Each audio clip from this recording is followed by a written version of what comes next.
guys doing? I hope that you guys are doing well. So hari ini kita akan teruskan lagi kelas kita dengan satu topik dalam bab 2 tingkatan 4 ekonomi, iaitu pasaran. Okay, bila sebut tentang topik pasaran ni, ada dua benda yang related dalam topik pasaran, iaitu permintaan ataupun demand dan juga penawaran ataupun supply.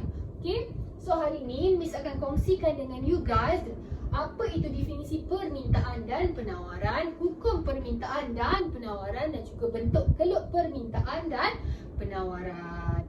Okey, kita start dengan permintaan atau demand dulu. Okey. Bila sebut pasal permintaan atau demand, you kena imagine diri you sebagai pembeli, sebagai individu. Jadi definisi permintaan adalah keinginan dan kemampuan siapa individu atau pembeli untuk apa? Membeli. Beli apa? Barang dan perkhidmatan ataupun goods and services pada satu tingkat harga tertentu dalam tempoh masa yang tertentu. Okey, untuk menjadikan sebuah permintaan itu sebagai permintaan yang berkesan, dia kena ada keempat-empat elemen ni. Dia tak boleh, maksudnya dekat sini individu atau pembeli tu dia tak boleh hanya ada keinginan untuk membeli satu barang dan perkhidmatan tanpa ada kemampuan, dan dia juga tak boleh hanya berkemampuan untuk beli barang dan perkhidmatan tanpa ada keinginan. Dia kena ada kedua-dua. Dia kena ada keinginan dan kemampuan untuk beli barang dan perkhidmatan. Boleh faham? Okey. Now kita teruskan pula dengan hukum permintaan. Okey, hukum permintaan bersifat negatif. Maksudnya dekat sini satu naik, satu turun, satu turun, satu naik. Apa yang naik, apa yang turun, apa yang turun, apa yang naik. Okey, bila harga meningkat, kuantiti diminta akan menurun, dan bila harga menurun, kuantiti diminta akan meningkat. Sebab logiknya dekat sini, you sebagai pembeli, you sebagai individu, you akan beli dengan lebih banyak. Okey, you akan beli dengan lebih banyak bila harga tengah turun. Maksudnya bila harga tengah murah, you akan beli dengan lebih banyak, dan bila harga tengah mahal, you akan beli dengan sikit. Faham? Okey, seterusnya kita akan teruskan pula dengan bentuk keluk permintaan. Okey, untuk ingat bentuk keluk dan keluk permintaan dan penawaran ni, misalnya buat macam ni. Demand cerun bawah kiri kanan, supply cerun atas kiri kanan. Demand cerun bawah kiri kanan, supply cerun atas kiri kanan. Jadi bentuk keluk permintaan adalah, okey, kita lukis dulu. Ni adalah paksi harga betul. Dan ni adalah kuantiti diminta, sebab ni adalah keluk permintaan. Okey. Demand cerun bawah kiri kanan, demand cerun bawah kiri kanan. Jadi bentuknya adalah begini. Okey, faham? Okey. Seterusnya, dah boleh faham untuk permintaan, kita akan teruskan pula dengan penawaran. Okey, penawaran ni pula apa? Okey, penawaran ni pula, you kena imagine diri you sebagai penjual, sebagai firma, pengeluar, syarikat. Okey? So, definisi penawaran adalah kesanggupan dan kemampuan siapa?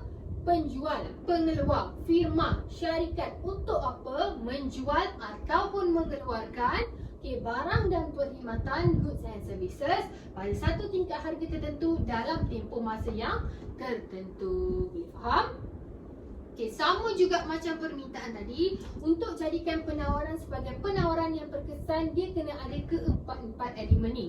Maksudnya dekat sini, seseorang penjual, pengeluar, firma dan syarikat tu, dia tak boleh hanya sanggup untuk keluarkan barang dan perkhidmatan tanpa ada kemampuan, dan dia juga tak boleh hanya berkemampuan untuk mengeluarkan barang dan perkhidmatan tanpa sanggup untuk keluarkan barang dan perkhidmatan tersebut. Faham? Dia kena ada kesanggupan dan kemampuan. Faham? Okey, seterusnya untuk hukum penawaran, dia bersifat positif. Maksudnya dekat sini satu naik, satu turun, satu turun.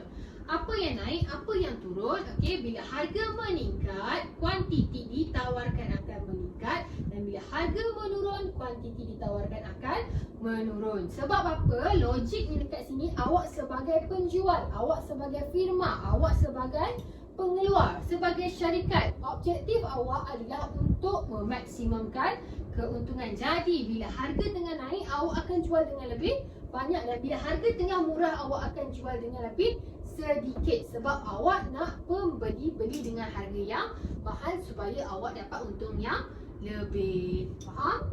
Okey, seterusnya kita teruskan pula dengan bentuk keluk penawaran. Sama juga macam tadi. Ingat bentuk keluk permintaan dan penawaran. Demand cerun bawah kiri kanan, supply cerun atas kiri kanan. Demand cerun bawah kiri kanan, supply cerun atas kiri kanan. Jadi bentuk keluk penawaran. Okay, kita lukis dulu. Ini adalah paksi harga dan ini adalah kuantiti. Sebab ini adalah keluk penawaran, so dia adalah kuantiti ditawarkan. Okay. Jadi dia berbentuk cerun atas kiri kanan, betul? Ini adalah bentuk keluk penawaran. Boleh faham? Okay, so now Miss nak kongsikan dengan you guys macam mana you guys nak tentukan, okay? Bila harga tengah naik, kuantiti ditawarkan meningkat ke menurun? Bila harga tengah turun, kuantiti diminta meningkat ke menurun? Cara yang mudah, okay, untuk you tentukan, you kena selalu bermain atau selalu biasakan tangan you untuk lukis keluk. Bila you lukis keluk, bila you lakarkan dalam bentuk keluk, you akan lebih cepat faham dan mudah faham kenapa bila harga meningkat, kuantiti diminta menurun, dan kenapa bila harga meningkat, kuantiti ditawarkan meningkat. Okey, kita start dengan permintaan dulu. Okey, untuk permintaan, okey, contoh dia macam ni. Katalah ini adalah harga asal. Okey, ini adalah harga asal P0 dan ini adalah Q0. Okey, harga asal P0 dan Q0. Okey. Contoh, katakanlah harga meningkat dari P0 kepada P1. Betul? Okey, ini adalah kuantiti yang baru, betul? Kuantiti yang baru Q1. Jadi, kuantiti bila harga meningkat, kuantiti akan menurun, betul? Okey, contoh pula kalau harga menurun kepada P2. Okey, harga menurun. Ini adalah kuantiti yang baru. Jadi bila harga menurun, betul tak kuantiti meningkat? Jadi bila harga menurun, kuantiti diminta akan meningkat. Okey? Sama juga macam penawaran, you kena biasakan tangan you untuk lukis keluk. Okey. Contoh ini adalah harga asal dan kuantiti asal P0, Q0. Contoh, katakanlah harga meningkat dari P0 kepada P1. Okey, betul tak kuantiti yang baru adalah kat sini Q1 meningkat, betul? Jadi bila harga meningkat, kuantiti ditawarkan akan meningkat. Okey, contoh pula kalau harga menurun. Harga menurun jadi P2. Betul tak? Bila harga menurun, kuantiti yang baru akan menurun. Jadi bila harga menurun, kuantiti ditawarkan juga akan menurun. Jadi ini adalah hubungan yang negatif dan ini adalah hubungan yang positif. Boleh faham?